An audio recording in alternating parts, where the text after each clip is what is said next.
This was where the broken came to be mended, though the surgical staff often treated the patients more like complex machinery than men. Dr. Elias Thorne, the lead trauma surgeon, was a man of cold precision. He believed in data, scans, and the finality of a heartbeat monitor. To him, the newest arrival on the nursing staff, a quiet woman in her 50s named Clara, was nothing more than an administrative oversight. She didn't have the frantic energy of the younger trauma nurses. She moved slowly, her hands often resting on the bed rails, her eyes lingering on the faces of men the doctors had already written off. The residency lounge was filled with hushed snickers. They called her the librarian. They laughed at her insistence on reading poetry to men in comas and her habit of opening the blinds so that sunlight could reach their spirit. Dr. Thorne once stopped her in the hall, his voice dripping with condescension. "Nurse Clara, this is a high-level trauma ward, not a hospice. These men need electrolytes and ventilation, not Shakespeare. You're wasting time that could be spent on charts." Clara simply looked at him with eyes that had seen more than any medical degree could teach. "A man's body is a house, doctor," she replied softly. "But if you don't keep the lights on inside, there's no reason for him to stay in it." The doctors laughed, dismissing her as a sentimental relic. The atmosphere in the ward shifted when Commander Elias Vance was brought in. Vance was a legend in the SEAL teams, a man who had survived 3 decades of the world's most brutal conflicts. But a mountain extraction gone wrong had left him shattered. His body was a map of shrapnel scars, and a severe traumatic brain injury had plunged him into a deep, unresponsive state. For 6 months, he had been a vegetable in the eyes of the surgical board.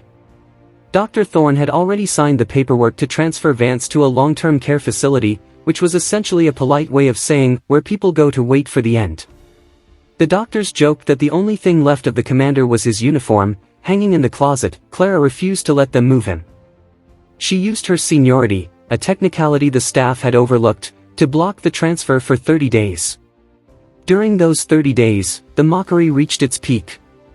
The doctors would walk by Vance's room and see Clara talking to him about the smell of rain in the Pacific Northwest or the way a deck of cards feels when you're nervous. She would bring in a small recorder and play the sounds of a busy shipyard. Dr. Thorne actually paused during rounds one morning to watch her massaging the commander's calloused hands with lavender oil. "Is he going to smell his way out of a coma, Clara?" Thorne asked, prompting a wave of chuckles from the interns. Clara didn't look up. "He's a warrior, doctor. He's just lost in the woods. I'm just leaving him breadcrumbs to find his way home."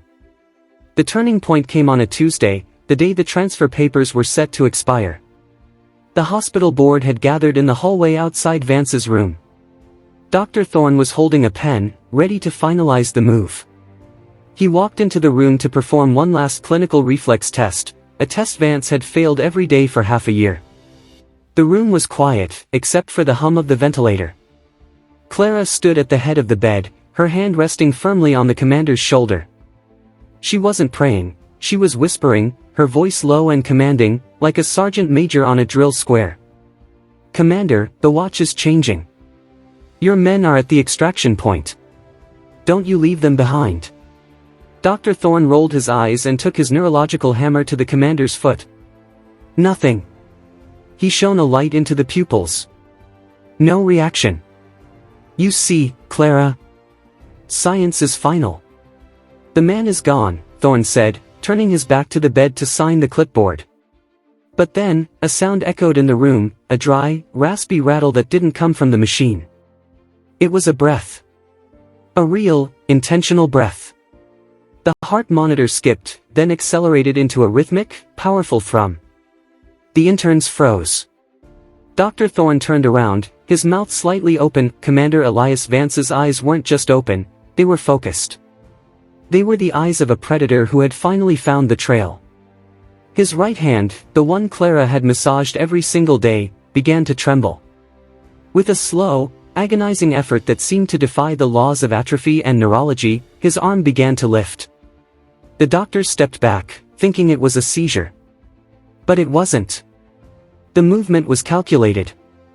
It was disciplined.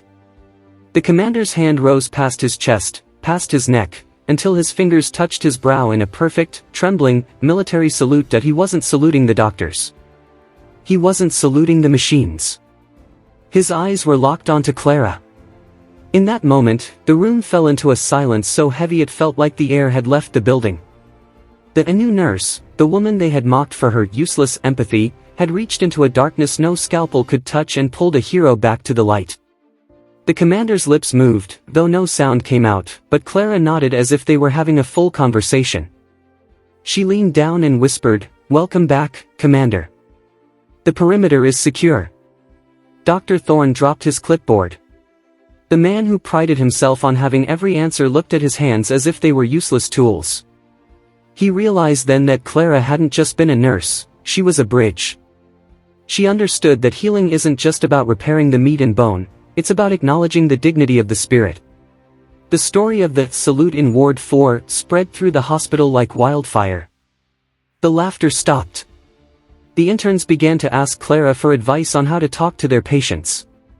Dr. Thorne eventually became one of the hospital's biggest advocates for holistic recovery, though he never quite mastered the breadcrumbing technique Clara used. The commander eventually regained his speech and some mobility, but he always said that in the 6 months of darkness, the only thing that kept him from drifting away was the voice of the woman who reminded him he was still a soldier. The lesson left behind at St. Jude's was one that every person who watches this story should carry: never mistake kindness for weakness, and never assume that someone's silence means they aren't fighting. Sometimes, the most powerful medicine in the world isn't found in a pharmacy, but in the heart of someone who refuses to give up on you when the rest of the world has already moved on. True greatness doesn't always wear a white coat, sometimes, it wears a pair of worn-out scrubs and holds your hand until you find your way home.